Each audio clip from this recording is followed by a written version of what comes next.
Ya, Ustadz Abdus Somad Rifai, terus ada Ustadz Sofyan Khalid bin Idham, Ustadz Mauludi Abdullah, ada lagi mungkin Ustadz Muhammad Abduh Tausikal. Itu kira-kira kurang lebih dari Indonesia. Kalau dari Malaysianya mungkin ada Ustadz Salman Ali, betul ya Ustadz Fakir ya? Betul tidak Ustadz Fakir? Pak Bisan. Pertanyaannya apa ya pertanyaannya? Iya, sabar Bib. Ada Ustadz Rora, ya. Salah satunya. Terus Tuan. Ustadz Wahabi dari Malaysia. Terus kepada soalan terus pada Soalannya. Ya, sabar tenang. Terus Ya, tadi di sabar awal nih. tadi, ini kan baru prolog nih. Tadi iya. di awal tadi saya simak itu Ustadz Delon Aswaja itu menyebutkan mengenai tadi teroris segala macam. Nah, sekarang saya tergelitik ini. Kita bicara saat ini ya. Yang tadi saya sebutkan itu adalah ustadz-ustadz yang dilabelkan sebagai Wahabi Salafi. Sekarang saya ingin tanya, Son, tidak ada yang melabelkan Wahabi daripada tadi, Son. Kami menceritakan Di fikrah. manakah? Oke. Daripada tadi Oke, kami hanya sekarang ceritakan fikrah. Kita tak cakap orang ni Wahabi, tidak. ya, Belum. kita bicara mengenai saat ini. Saya lagi mau tarik ke saat ini, kondisi saat ini di Indonesia terutama. Ustadz Fakir mungkin nggak tahu, tapi kalau di Indonesia ustadz-ustadz tersebut itu dilabeli sebagai Salafi, Wahabi lah. Begini, saya potong, Ustaz Bison, saya potong. Kita ini menolak dan menghindari penyebutan nama-nama orang. Bukan. Ya. Kita hanya membahas tentang rangka fikir, Ya. metode. Rangka fikir daripada tadi. Kita menghindari menyebut nama orang. Di sini kalau bisa jangan disebut-sebut nama orang. Nanti Karena- akhirnya kita jadi bergesekan dengan orang-orang tersebut. Karena ini Kita tidak lagi terlepas. mengkaji, sama-sama dipahami siapa yang dimaksud, sama-sama dipahami, tapi tidak menyebut nama-nama orang di sini. Gitu aja. Oke, sekarang yang saya sebutkan sebagai Salafi Wahabi di Indonesia ini itu dari ustadz-ustadz tersebut di mana murid-muridnya melakukan teroris pengeboman. Ustadz Surya, saya nggak ke Habib. Ustadz Surya. Siap. Di mana tadi ustadz yang dilabeli Wahabi itu murid-muridnya atau ada ajarannya yang melakukan pengeboman di Indonesia. Kita sudah berapa tahun ini sudah aman ya, nggak ada ini. Iya, betul. Okey, sebentar. Nanti. Baisan. Tolong jangan sebut perkataan bom, pengeboman ataupun bun. Kerana nanti live saya ni nanti akan disabotaj. Dia jangan sebut sebab saya pernah bawa. Nah, boleh saya jawab sebentar? Harus saya jawab ya? Silakan. Silakan. Ini Bisa. jawaban paling Begini, ringkas bisa. Bang Surya. Iya. Jawaban paling ringkas Iya, siap. peristiwa dekat lupa lah. Bali. Teruskan Bang Surya. Bom Bali, ya. Jadi begini. Itulah. maksudnya. Ya. Itu kan skala kecil ya. Maksudnya kalau dikatakan sekarang nih, apakah dari orang-orang itu ada yang mengebung gitu ya? Kita tidak pernah bercerita tentang itu. Akan tetapi dari awal segala sesuatu itu terindikasi dari ajarannya, dari metodologi cara berpikirnya. Lah maka yang perlu kita cross check ialah kitabnya. Lah kita kan sekarang sedang membaca kitabnya, kan gitu ya. Lah terus untuk sekarang memang saya nafikan memang tidak ada ataupun belum lagi ya. Tapi ya kemarin kita melihat di Sarina, Tamrin, JW Marriott, Bali, termasuk Amrozi ya. Itu tauhidnya seperti apa, Son? Dan kalau kamu tanya, kitab yang mereka pelajari seperti apa? Awal mulanya yang mereka mengatakan bahwa istighosa itu syirik, tawasul itu syirik, dan seperti itu, Son. Ideologi yang mereka bangun itu seperti itu. Gitu, Son. Iya. Yang terbaru di Malaysia pada tahun 2023 kalau tak silap. Di Ulu Tiram Johor, dua anggota polis terkorban. Jadi gini. Bisa. Kalau kamu mahu memahami perbuatan Wahabi ini, ekstrimnya Wahabi ini ada tiga fasa ataupun mahalah. Kalau menurut Pertamanya, kalau menurut okey. kalau menurut Dr. Abdullah Jalil kan dia ada lima kalau tersilap. Afwan, Kalau menurut Syekh Khalid Bahamid Al-Ansari dia ada 3. okey. Yang pertama fasa di mana zaman Muhammad bin Abdul Wahab dan anak-anak murid dia. Anak-anak murid dia ataupun anak dia sendiri. Yang ni fasa ini masih lagi membunuh dan kita kata membunuh, mengkafirkan orang dan sebagainya. Itu fasa yang pertama. Fasa yang kedua pun sama, zaman-zaman anak cucu dia apa semua. Fasa yang ketiga adalah fasa di mana mereka ini sudah mendapat Mekah. Sudah menawan Mekah itu.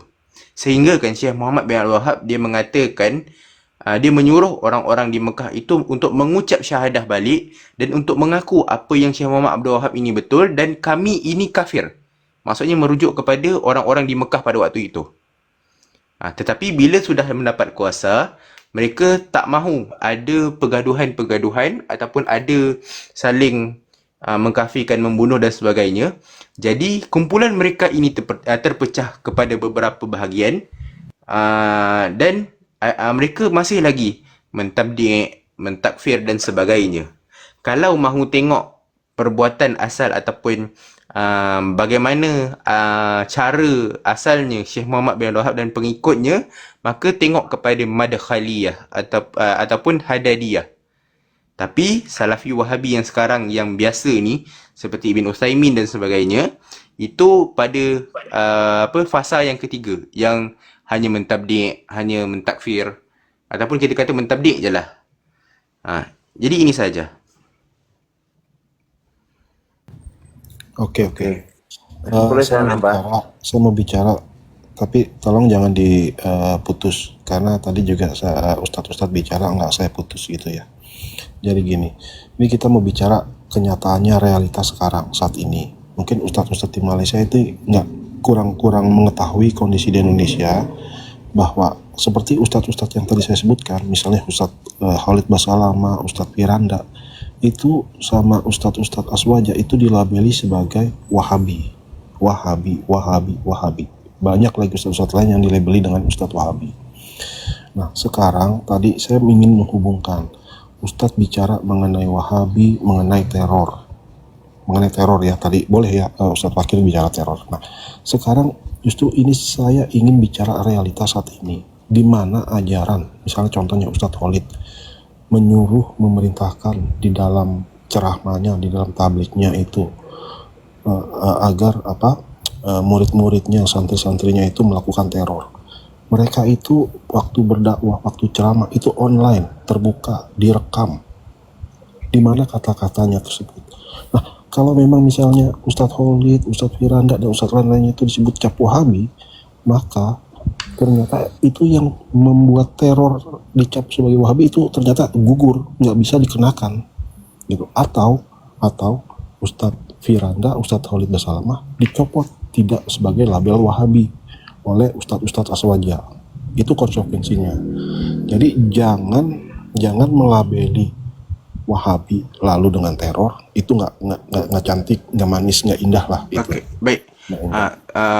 Bison, saya mau bertanya kepada kamu. Mungkin boleh saya berkomentar? Ya, boleh. Sila. Oke ya, sama-sama dari Indonesia, jadi saya paham lah situasi Indonesia. Di samping juga saya dulu ya alhamdulillah sempat ngaji lah di Salafi kontemporer. Jadi begini ya Khifison ya, antum jangan membatasi teror ya itu pada teror non verbal saja.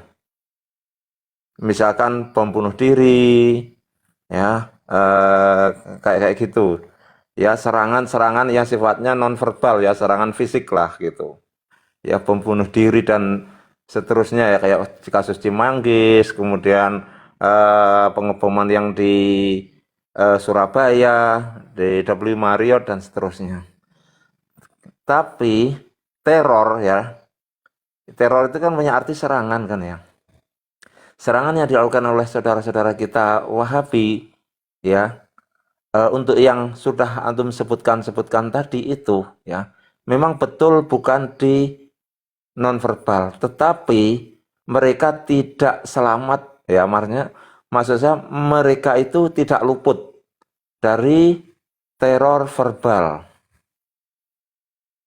Ya, misalkan melabeli Ustadz Subhat, ya, melabeli ahlul bid'ah dan seterusnya. Itu yang terjadi. Begitu.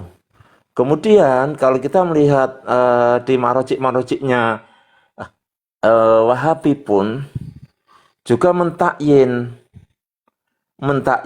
kepada ulama-ulama dengan sebutan kafir, murtad. Bahkan itu ulama-ulama besar loh, sekelasnya Imam As-Suyuti, Ibnu Hajar Al-Haythami, dan lain-lain begitu. Nah, itu fakta yang terjadi begitu. Terus teror yang nonverbal pun itu juga tidak ujuk-ujuk seseorang itu melakukan tindakan terorisme, juga tidak. Tetapi ada tahapan-tahapan yang dilewati begitu. Pertama ya, hanya bersikap ekstrim. Berikutnya lagi bersikap intoleran. Berikutnya lagi ya, baru ke tahap yang atasnya lagi sampai tindakan terorisme ya. Terorisme yang nonverbal tadi, terorisme fisik gitu. Kalau terorisme yang verbal, wah ya banyak begitu loh. Masanya apa? Ya teror itu kan serangan kan, punya arti serangan kan. Serangan itu bisa saja verbal, bisa saja non verbal, bisa saja verbal begitu. Nah, kami yang di luar Salafi Wahabi itu hanya mereaksi atas aksi. Ya. Kami hanyalah asap atas api. Jadi jangan kalau kami kemudian balik menyebut Wahabi dan seterusnya itu kenapa? Ya hanya karena reaksi saja atas teror-teror yang verbal tadi begitu loh. Dan itu nyata terjadi, misalnya Ustadz Abdus Somad, Ustadz Adi Hidayat disebut Ustadz Subhat ya. Itu nyata terjadi begitu. Kemudian berikutnya lagi ya, fakta Wahabi itu banyak varian. Jadi antum jangan hanya melihat Wahabi yang antum sebutkan tadi gitu. Ada banyak kelompok-kelompok begitu, banyak afiliasi gitu, dan semuanya merujuk pada kitab-kitabnya Muhammad bin Abdul Wahab. Misalkan Ustadz Ja'far Umar Tholib yang mengkafirkan pemerintah. Ya, pembahasan antum bisa lihat di kajian di video YouTube tuh, kajian tentang Murji'ah, tapi sudah kesini-sini dihapus, tapi alhamdulillah masih ada yang mendownload, ada yang merekam lah jejak digitalnya Ustadz Ja'far Umar Tholib. Kemudian Ustadz Aman Abdurrahman itu juga marojiknya kitab-kitabnya Syekh Muhammad bin Abdul Wahab. Ustadz Aman Abdurrahman itu beliau pendiri Jamaah Ansarud Daulah. Kitab-kitabnya nyata jelas-jelas Syekh Muhammad bin Abdul Wahab. Itu bisa antum dengarkan videonya beliau ketika diadili di pengadilan. Ya. Itu nyata disebutkan kitab-kitabnya Syekh Muhammad bin Abdul Wahab. Nah, Ustadz Aman Abdurrahman itu sendiri, beliau itu pegawai maktabah di Muassasah di Yayasan As-Sofwah Lenteng Agung Jakarta Selatan. Saya sempat bertemu sama beliau itu ya. Kemudian beliau terlibat dalam kasus bom Cimanggis ya, sampai jamaahnya itu tertangkap dan dipenjara. Salah satu yang dipenjara, ya saya nggak mau menyebutkan ya, salah satu yang dipenjara itu yang ngantarkan saya nikah. Jadi ya Masya Allah, kenapa saya bisa cerita ini karena saya berinteraksi langsung. Begitu. Nah, kemudian ya maaf ya, saya bahkan saudara saya itu sempat bareng-bareng ngaji di Ustadz Aman Abdurrahman, adik kandung saya. Itu. Sampai ya adik kandung saya itu ketika kasus bom Cimanggis itu ya sampai digeledah, dipanggil ke kantor polisi, semacam itu. Dan saya sendiri ketika silaturahmi di adik saya ya saya temukan diktatnya Syekh Ustadz Aman Abdurrahman dan saya membaca dan jelas kitab-kitab rujukannya ya Syekh Muhammad bin Abdul Wahab. Begitu. Terus ketika kasus bom gereja yang di Surabaya itu ya, yang bom bunuh diri Surabaya itu yang meninggal itu kan aslinya orang tuanya dari Muncar, ya. Saya kenal saudara kandungnya yang meninggal sebagai pelaku bom bunuh diri itu saya kenal, yang walaupun nggak akrab gitu. Nah, jadi bertahap begitu loh yang terjadi itu, ya. Itu saja yang bisa saya sampaikan. Jadi teror itu jangan hanya difahami non-verbal saja, tapi teror verbal. Adapun yang di luar Wahabi, kalau kemudian berbalik menyerang Wahabi, itu reaksi gitu loh. Ya, itu saja. Jadi sebelum saya turun, saya mau nanya kepada Bison. Saya mau nanya, apakah mengeluarkan akidah Asy'ariyah dan Maturidiyah daripada Ahlus Sunnah itu teroris apa enggak? Gimana? Enggak, saya pikir nggak perlu nggak perlu ditanyakan seperti itu menurut saya Bang ya, karena di kalangan Aswaja pun juga pada akhirnya sama-sama berbalik seperti itu juga gitu, mereaksi dengan cara yang sebaliknya. Sekejap ya Kang ya. Jadi gini. Tadi masuk ya.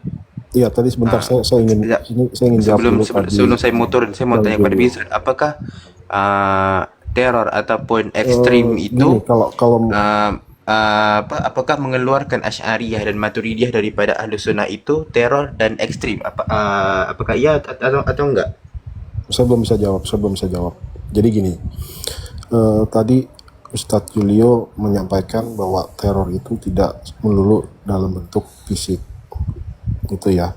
Nah, terus terang ini saya juga nggak mau ngomong ini. Terus terang saya nggak mau ngomong hal ini sebenarnya. Sekali lagi saya nggak mau ngomong hal ini gitu. Cuman beberapa kejadian di Indonesia itu juga, padahal ini juga bukannya Wahabi, padahal bukan Wahabi juga yang melakukan. Padahal pelakunya itu, jadi misalnya kayak gini, ada yang mengibarkan atau membawa bendera bertuliskan 2 kalimat syahadat, ya, sedang dikibarkan, lalu itu diturunkan paksa dengan tidak beradab lah, gitu. Nah itu kan juga bukan bentuk teror secara fisik.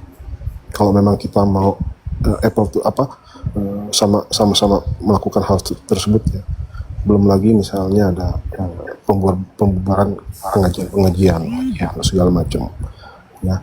Terus terang saya nggak mau ngomong ini sebenarnya, tapi ya tadi Ustadz Julia bicara seperti itu, ya mau nggak mau saya harus terpaksa ngomong seperti itu. Nah maksudnya gini, Jadi Bison tadi ajaran Muhammad Abdul Wahab tadi yang mungkin 200-an tahun yang lalu gitu, 200 lebih tahun yang lalu. Terus sekarang posisi sekarang di Indonesia atau di Malaysia ya. Boleh nggak jawab soalan saya? Nanti Ustadz Farid soalnya nanya mulu, saya tanya nggak dijawab gitu. Ya. Jadi misalnya ajaran tadi yang disebutin, ajaran Muhammad Abdul Wahab 200-300an tahun yang lalu. Terus kita bicara dengan saat ini di kondisi Indonesia, di mana ustadz saat ini diklaim, dicap, dilabeli sebagai Wahabi. Sementara Sementara murid-murid dan ajaran dari Ustadz Selamat tidak ada satupun yang mengarah ke teror gitu. Saya akan jawab Berarti Bisan. itu sudah apa? Sudah memutuskan atau sudah membantah bahwa apakah ustadz-ustadz yang diklaim saat ini, apakah ustadz-ustadz yang diklaim saat ini itu mengikuti ajaran Wahabi atau itu mengikuti ajaran Nabi Muhammad? Itu yang harus dijawab. Jangan ketawa, Saya- itu yang harus dijawab. Masuk ya. Izin masuk. Ini kawan-kawan. Assalamualaikum warahmatullahi wabarakatuh. Waalaikumsalam. Sekejap Tuan Sabi lihat sekejap. Okey, Bisan dah habis ke?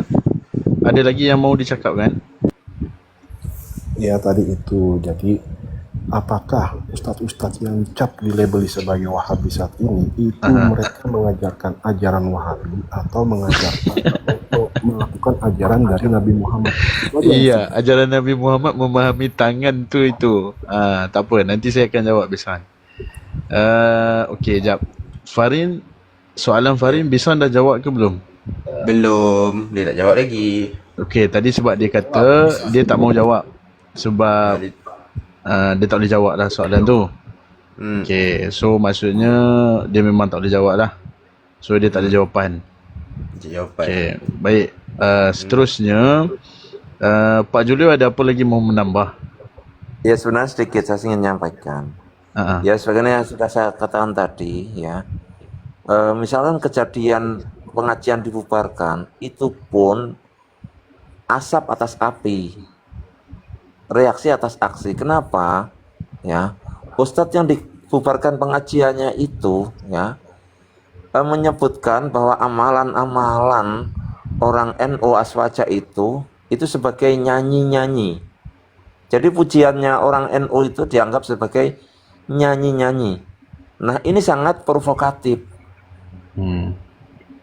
Sangat provokatif. Jejak digitalnya ada itu loh. Jadi bukan ujuk-ujuk begitu ya. Kita ya jadi yang punya amalan ibadah mirip dengan Salafi Wahabi itu kan ada di Indonesia nih, ada LDII ya kan, ada lagi MTA, tetapi NU Aswaja minim gesekan ya. Saya tidak bisa mengatakan tidak ada gesekan ya, minim gesekan dengan baik itu dengan LDII yang sama hampir sama lah, kurang lebih sama amalan ibadahnya dengan Wahabi ya, maupun dengan MTA ya. Ini tanda bahwa sebenarnya NU Aswaja itu hanya mereaksi, tidak aksi ya, hanya defensif sifatnya sebenarnya, bukan ofensif gitu. Tidak bersikap menyerang sebenarnya NU itu. NU Aswaja itu sebenarnya, sekiranya NU itu bersikap menyerang, niscaya tidak hanya Salafi Wahabi saja gitu loh. Pasti MTA maupun LDI akan diserang. Akan banyak gesekan juga, maksudnya begitu. Akan banyak gesekan juga dengan MTA maupun LDI. Faktanya dengan MTA, dengan LDI atau yang sejenis lain itu minim gesekannya. Dengan Muhammadiyah minim, tidak sebagaimana gesekannya dengan Wahabi. Tetapi Wahabi itu gesekannya kerasnya tidak hanya dengan NU Aswaja saja, tetapi ya juga dengan LDII ya, dengan Ikhwanul Tarbiyah, Ikhwanul Muslimin maupun yang lainnya. Itu tanda bahwa Wahabi itu yang cenderung agresif memang. Ya. Beringas gitu. Baik, Pak Julio, terima kasih. Saya terpaksa potong, saya bagi ruang pada Habib. Habib tampilkan ibarah yang ingin ditampilkan dulu. 1 menit saya untuk merespon Ustadz Julio. Ustadz 1 menit aja. Sebentar, sekejap lagi saya bagi pada Besan ya. Itu Ustaz Andy sudah lama tu tunggu Besan. Saya belum bagi ruang pada dia. Ya, Ustaz Fakir bagi Ustaz Yai Andi dulu, mungkin ada dia mau bisa bicara. Sebelum Itu Ustadz nanti Andy, tampilkan sebelum saya. Ustadz Tampil tampil, tadi nanti. 1 menit aja untuk merespon itu, nanti saya diam. Boleh? sebentar Besan ya, sebentar ya. Ya Andy silakan. Adakah itu? Ya.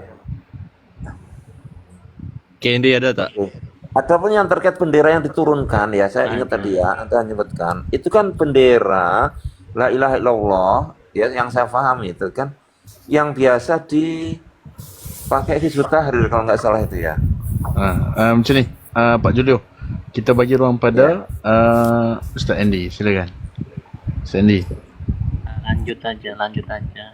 Okey, siap. Okey, Bison, silakan Bison, mau react. Nggak Silakan. lama-lama. Nanti juga host kalau bisa bicaranya dibatasi gitu, jangan terlalu panjang. Jadi gini, Ustadz Julio, mengenai pembubaran pengajian, selama dalam kajian tersebut berjalan adanya penghinaan, langsung dibubarkan, di stop, itu saya setuju ya. Nah, ini supaya untuk mengetahui juga Ustadz di Malaysia, jadi ada kalanya pembubaran pengajian itu dilakukan sebelum kajian dimulai.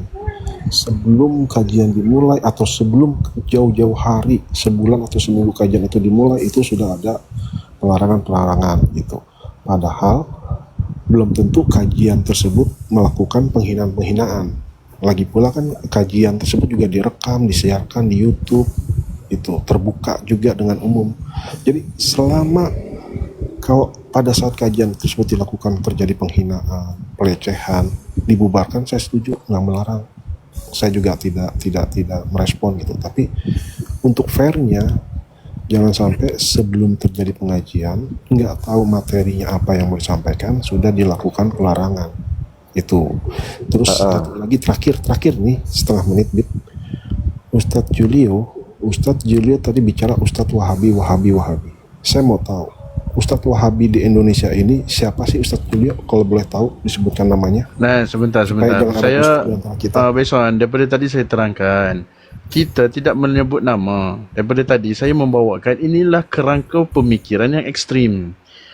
Dia kalau bisa mau nama, benda ni takkan selesai. Kerana kenapa Beson tak mau nama ya? Kenapa Bison tidak mau tanya, okey, siapa dia pengikut Syiah di Indonesia? Kenapa tak mau tanya? Siapa dia Syiah di Indonesia? Kenapa mau tahu yang Wahabi saja? Jadi saya daripada tadi saya terangkan, tuduhan pepesan kosong. Sebentar, saya akan jawab semua soalan Bison nanti, saya akan bawa di akhir penggulungan nanti. Tapi itu di kerangka pemikiran di negara Malaysia lah. So itu. Jadi Bison, sekali lagi saya terangkan, kita tidak mahu menyebut nama, melabel-label orang. Saya mahu tunjukkan pada orang awam, inilah kerangka pemikiran yang ekstrim.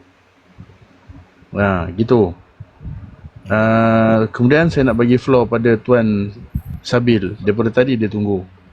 Silakan Tuan. Oke. Mungkin saya bisa nanggapi sedikit aja. Sebentar Pak Julio, kita bagi pada Tuan Sabil tu dulu. Sekejap saya bagi. Oke. Ya sudah. Ya baik, terima kasih. Lumayan nunggunya ya. Pengalaman sama dengan saya. Ya, lumayan.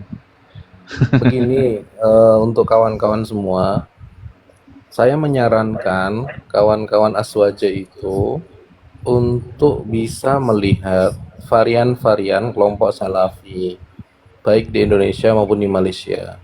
Kenapa saya bilang begitu? Kalau yang Pak Bison tadi sampaikan, menyebutkan beberapa ustadz gitu ya, sependek yang saya tahu, beliau-beliau itu varian ustadz Salafi yang memang tidak akan sampai mengajarkan teror yang sifatnya fisik ya.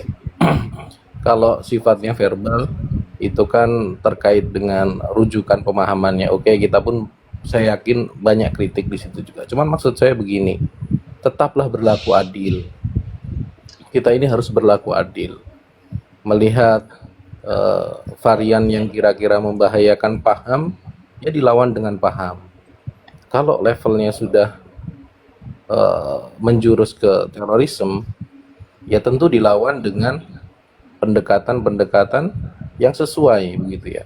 Saya juga kurang sepakat kalau misal pengajian itu dilakukan pembubaran dengan pola pendekatan yang seperti itu. Kenapa? Karena dampaknya itu justru sisi simpatik masyarakat Indonesia itu bisa bergeser gitu loh.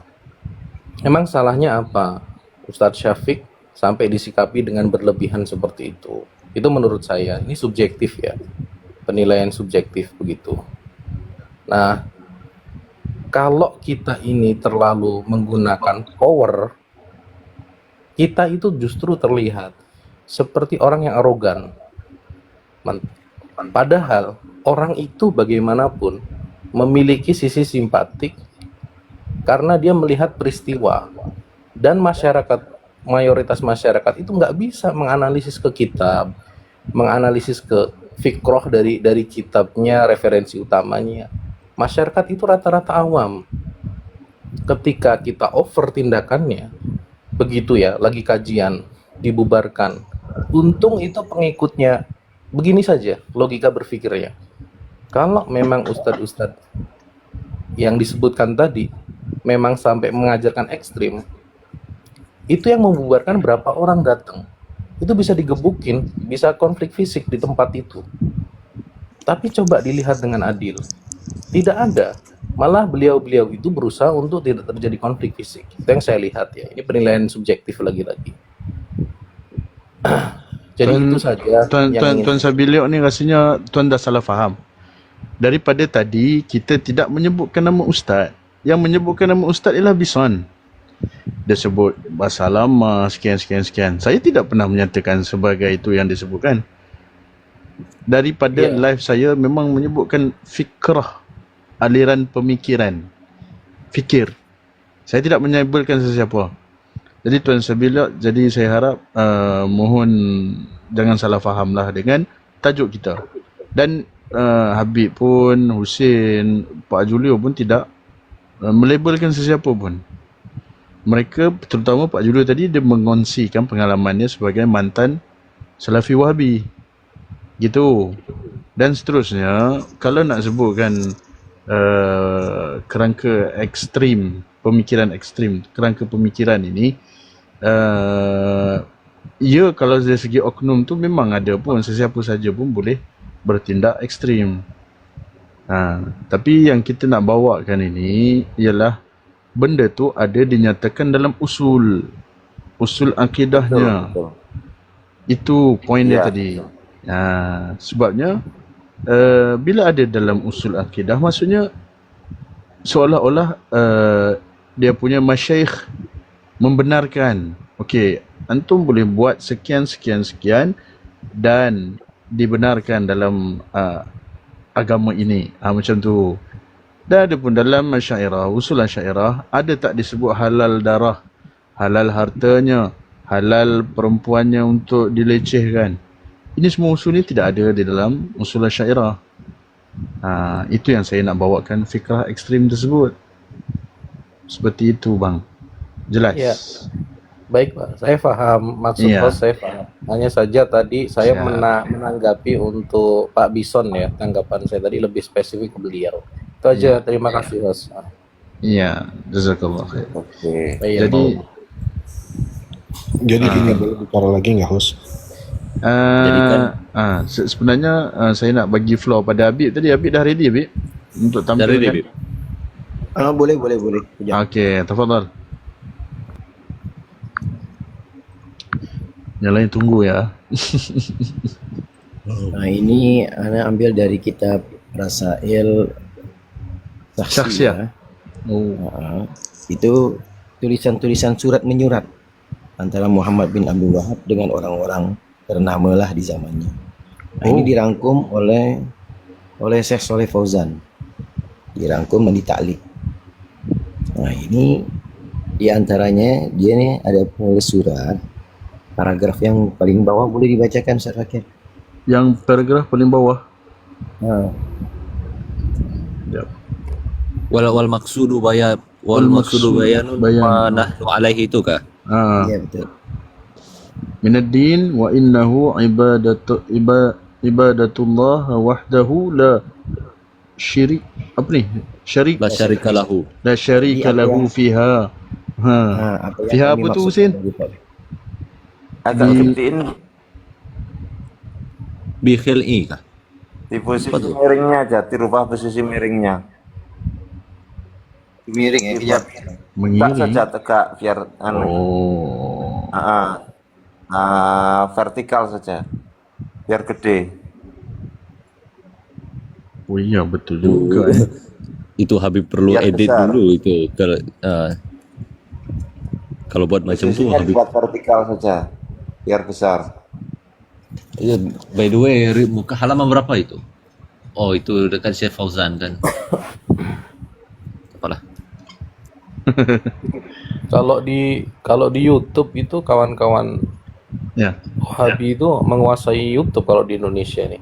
Kalau di TikTok algoritmanya nggak berani adu, maksudnya nggak berani ya, maksudnya live seperti ini masuk bareng kemudian dialog keilmuan kayaknya banyak yang melipir gitu. Itu Iya Kang, nggak berani. itu bukan Indonesia aja, Malaysia kayak gitu. Malaysia pun Oh, begini. kalau di YouTube kan monolog mungkin ya. Kalau di sini kan kita ting tong gitu loh, adu jawab. Dia punya persoalan kita jawab gantian. Kabur Iya tuh benar. data-data. Benar.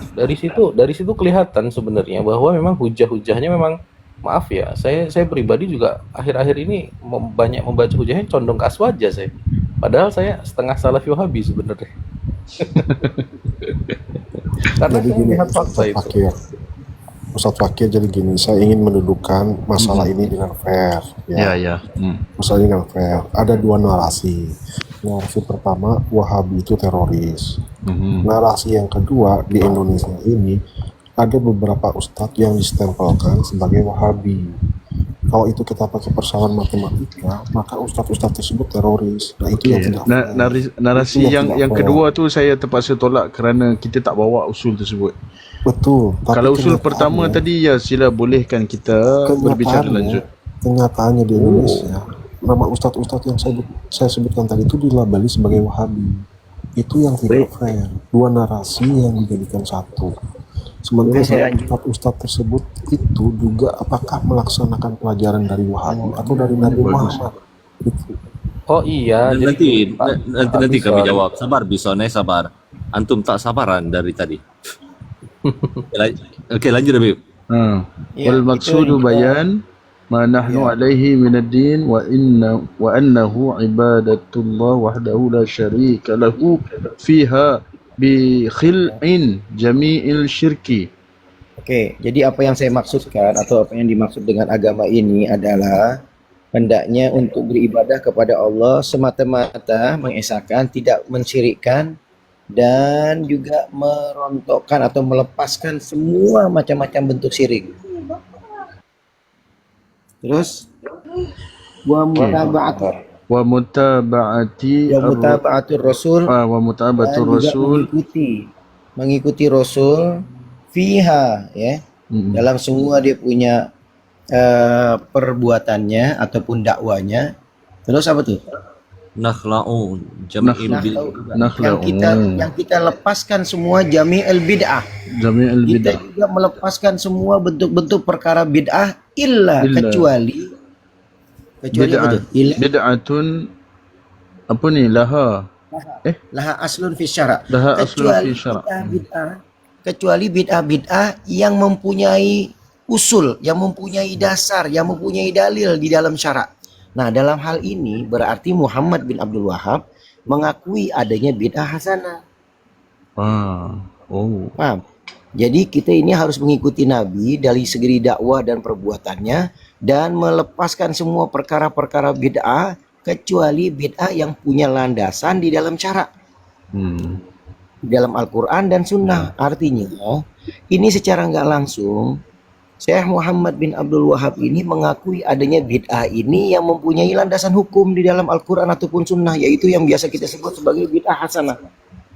Dan Muhammad bin Abdul Wahab tidak menyebutnya sebagai masalihul mursalah di sini. Dia menyebutnya sebagai bid'ah yang mempunyai landasan. Nah, ini di sini udah jelas bahwa pembagian bid'ah pun menurut Muhammad bin Abdul Wahab secara tidak langsung dia mengakui adanya bid'ah dolalah dan bid'ah hasanah. Saya kira sekian dari sini yang saya mau sampaikan ya. Jadi kan tadi itu kalau nggak salah Ustadz Lun Aswaja, Ustadz Husin ada menyampaikan bahwa Wahabi ini berpendapat bahwa bid'ah ini hanya cuma satu.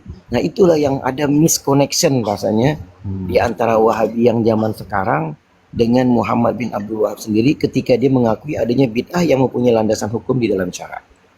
Atau mungkin ini hanya tulisan surat dia saja kepada seseorang yang memang dia sendiri pun sebetulnya tidak mengakui, atau kita mau klaim sebagai begitu. Tulisan surat yang bohong di sini. Betul, tapi kan tengok yang kitab Muhammad Abdul Wahab ni, dia kata wajamu Ibnu Mas'ud ashabihi ada qisas dan juga kullu khamis dan juga sebagai contohnya Abdullah bin Mas'ud itu selalu membuat, kalau dalam istilah kita nih, kalau dalam istilah sebelah, kajian-kajian atau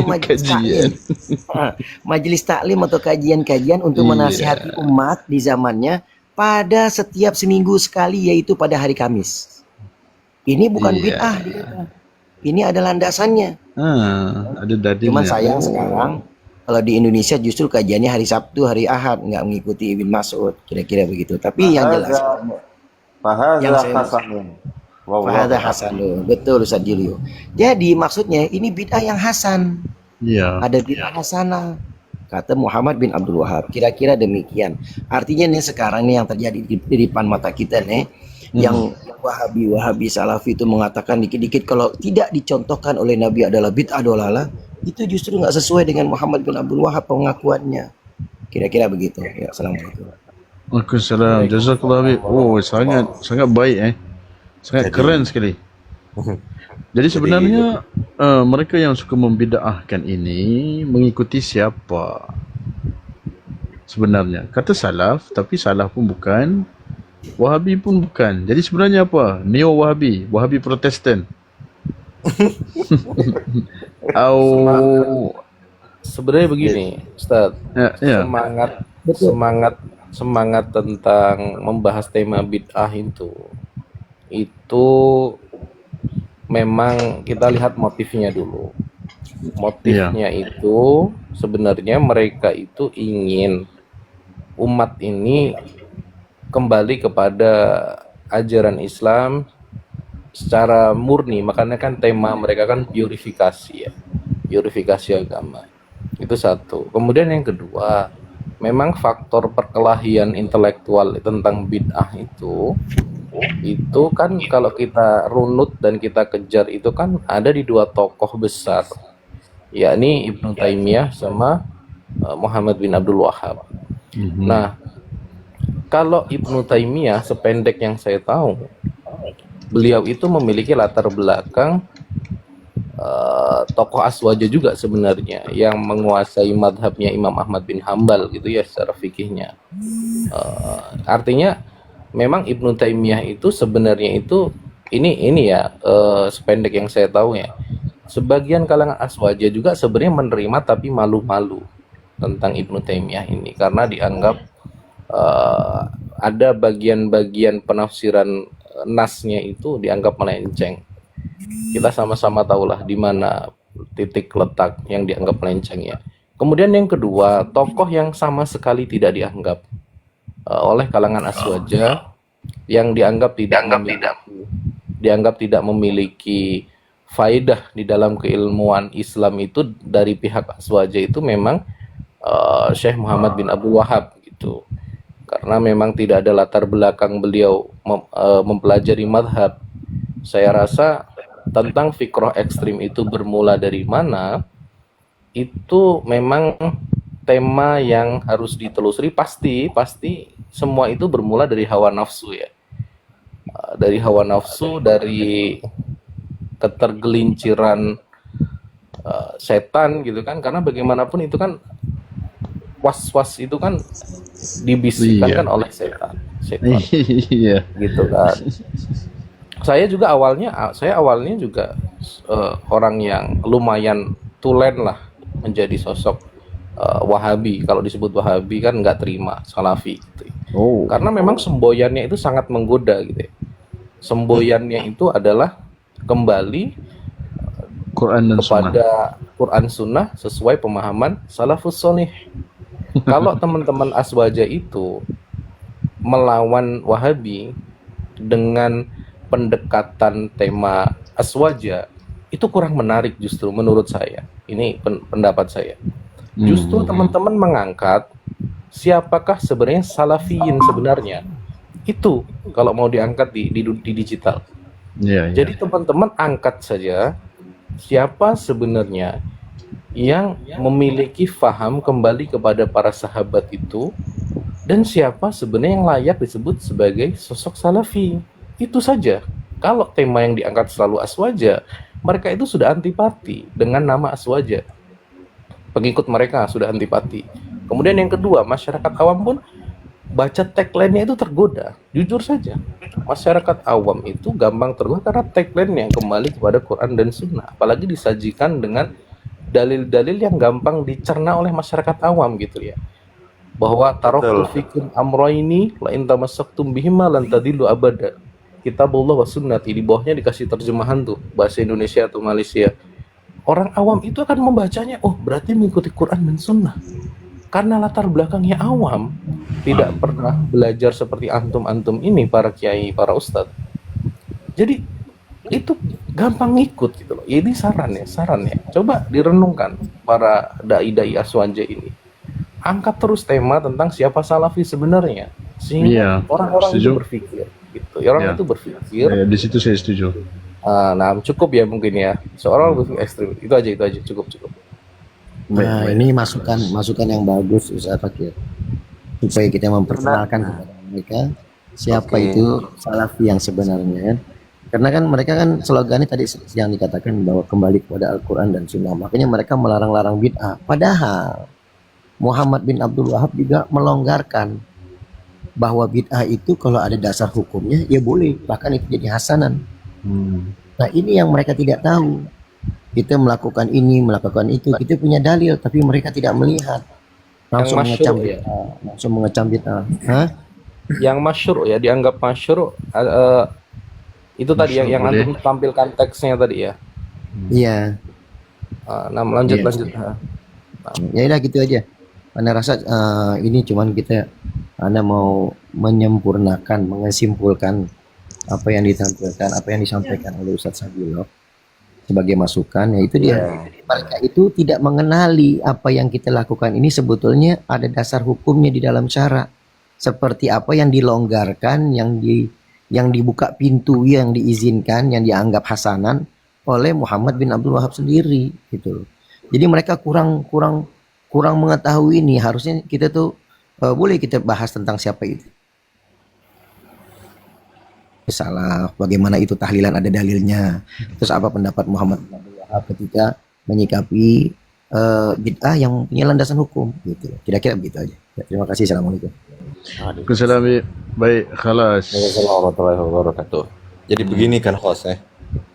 Untuk menjawab persoalan yang timbul kan keganasan ataupun terorisme, kan dia ada dua, teroris dan terorisme. Terorisme itu kan keganasan. Nah, keganasan bukannya berlaku pada angkat senjata, tak semestinya angkat senjata. Jadi keganasan ini dia ada berperingkat dari yang pertama sampailah terakhir dia adalah berperang, begitu kan? Tindakan. Jadi keganasan peringkat yang pertama secara halus yaitu Nabi ada ajar ke tak, Nabi ada buat ataupun tidak. Nabi tidak buat kan sebaiknya kita meninggalkan. Itu adalah halus, keganasan yang agak halus. Jadi peringkat yang kedua adalah dengan membida'ahkan, mengkurafatkan, mensyirikkan. Ada tak penceramah yang mulut dia kekal mensyirikkan, mengkurafatkan, mengkuburionkan? Ini adalah satu terorisme, keganasan peringkat yang kedua. Jadi keganasan yang peringkat yang ketiga, itu mereka dah mula berfatwa untuk menghalalkan darah orang, darah orang. Itu kan yang peringkat yang ketiga. Peringkat yang keempat itu mereka bertindak, yaitu mereka mengorbankan nyawa orang. Sebagaimana kita lihat di Ulu Tiram itu di Ulu Tiram di Johor itu kan dua anggota polis terkorban. Karena apa? Karena ya, benar. kerajaan kita ini melakukan tauhid, melakukan kesyirikan. Jadi orang yang melakukan kesyirikan ini adalah halal darahnya. Makanya dua anggota PDRM itu terbunuh, terkorban. Sebab apa? Sebab dianggap melakukan tauhid. Ini adalah keganasan yang peringkat yang keempat. Dan keganasan yang terakhir, peringkat yang kelima, kemuncaknya keganasan itu adalah peperangan. Dan untuk menjawab persoalan, adakah penceramah yang dianggap sebagai salafi adalah teroris? Ya, mereka teroris. Sebab apa? Adakah cumanya keganasan mereka itu keganasan yang tahap yang kedua, yaitu mereka membid'ahkan, mensyirikkan, mengkurafatkan umat Islam, mengkuburiyunkan umat Islam, mengkafirkan umat Islam. Itu adalah satu bentuk keganasan.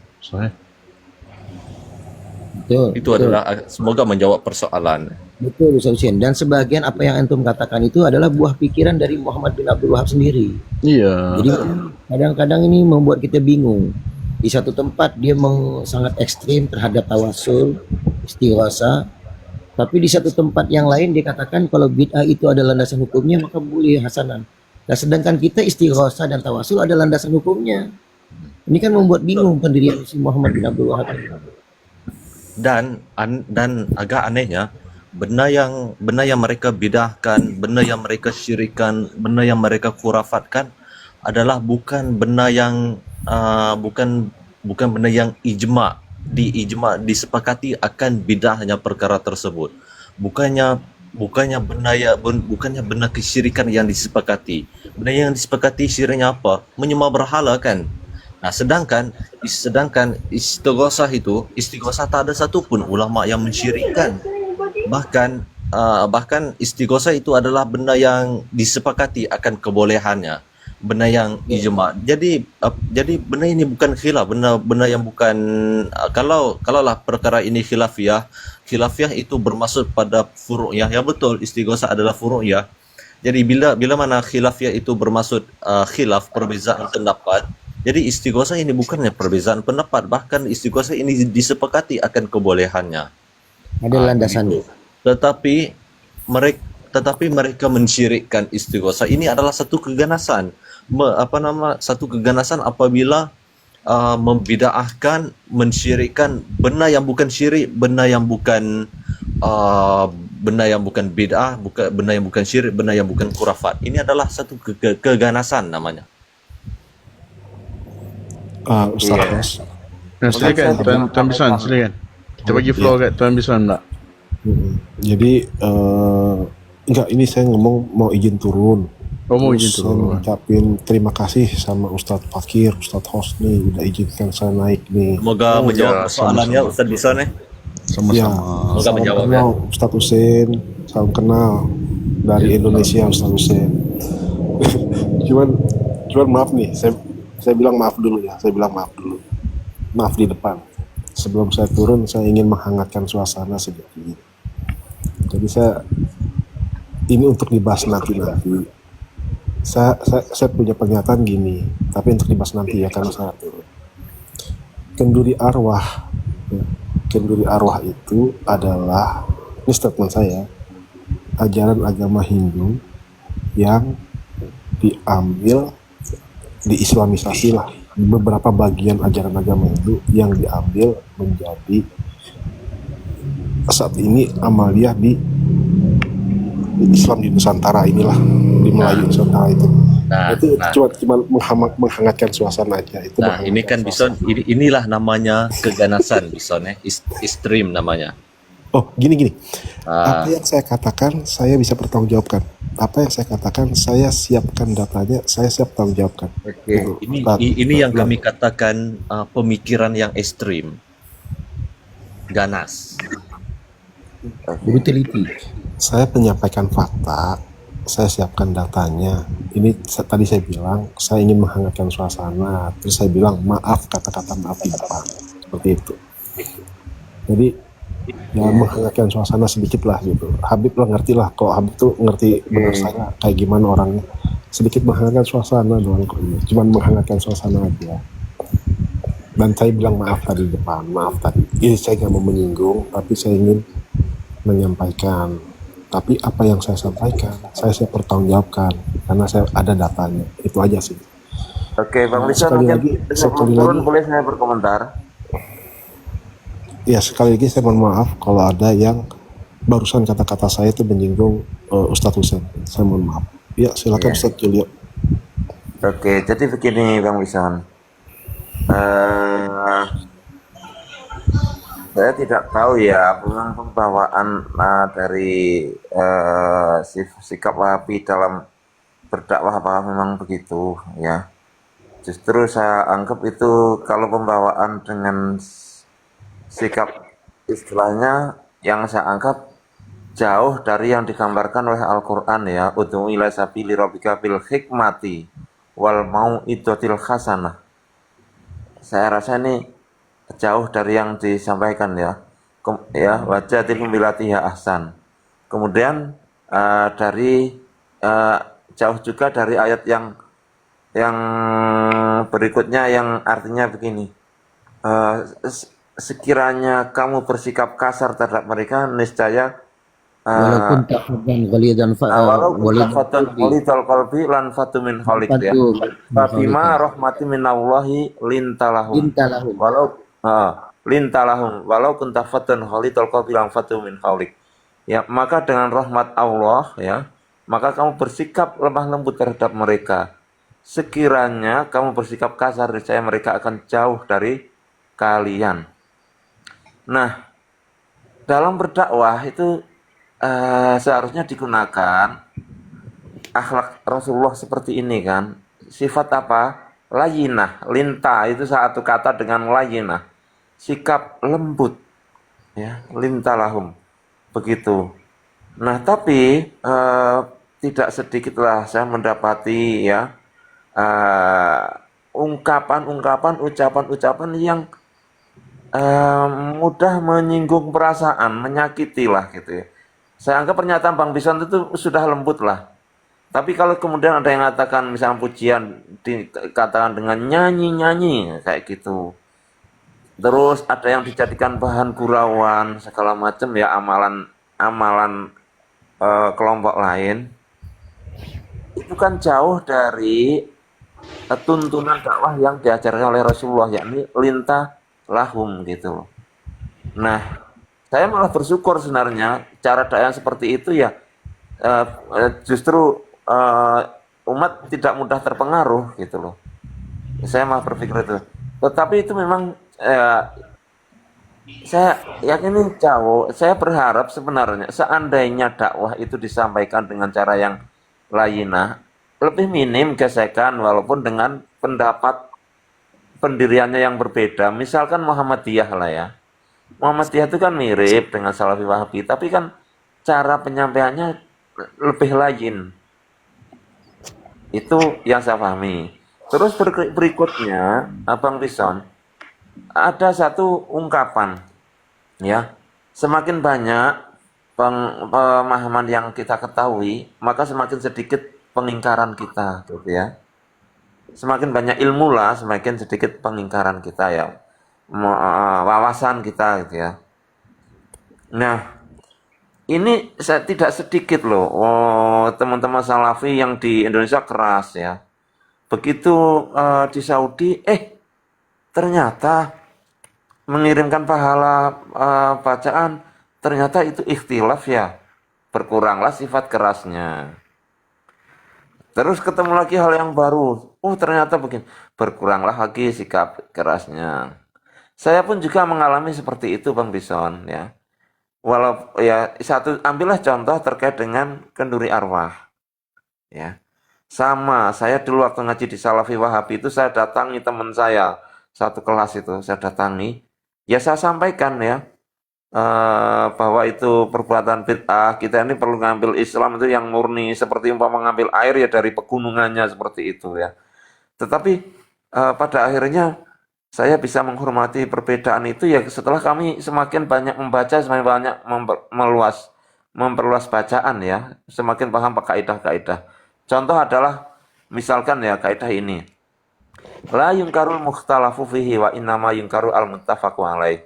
Tidak diingkari perkara yang diikhtilafkan, masih diperselisihkan lah perkara tersebut oleh para ulama. Misal, wa innama yungkaru al muttafaqu alaihi, perkara yang diingkari ya, itu hanyalah perkara yang disepakati kemungkarannya.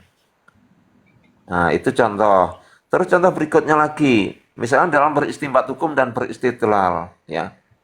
Saya memandang ya masalah kenduri arwah, kenapa mungkin dulu Wali Songo tidak langsung membid'ah sesatkan segala macam. Karena beliau pun juga paham bagaimana dalil-dalil itu dikaji lebih jauh, lebih dalam. Misalkan dalil terkait dengan akikah. Akikah itu berasal dari tradisi jahiliyah. Saya tidak mau cerita dalil haji jahiliyah loh. Kalau haji jahiliyah masih diperselisihkan karena itu mungkin dari warisan Nabi Ibrahim. Ya. Tetapi masalah akikah itu murni berangkat dari tradisi jahiliyah. Tetapi kenapa? Tapi gimana? Akikah itu tetap terus diteruskan dalam Islam. Cuman tata caranya dirubah.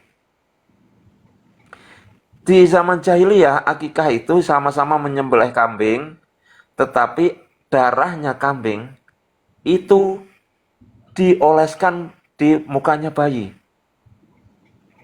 Ya, dipercikkan di mukanya bayi yang diakikahi. Nah, akikah di masa Islam itu tetap dilakukan penyembelihan kambing ya setelah 7 hari masa dilahirkan bayi tersebut. Tetapi tradisi mengoleskan darahnya kambing di muka bayi itu dihilangkan. Artinya apa? Kita ini jangan keburu mengatakan tidak ada dalilnya, itu berangkat dari Hindu segala macam ya. Kenapa? Akikah saja juga berangkat dari kafir jahiliyah begitu loh. Tetapi ya artinya ada sebagian syariat yang itu berangkat dari tradisi jahiliyah, tradisi sebelumnya, tapi kemudian dirubah, tetap diakomodasi, kemudian dirubah gitu. Barangkali itu istimbatnya para ulama zaman dahulu, Wali Songo dan sebagainya gitu, ya. Itu saja Bang Bison ya.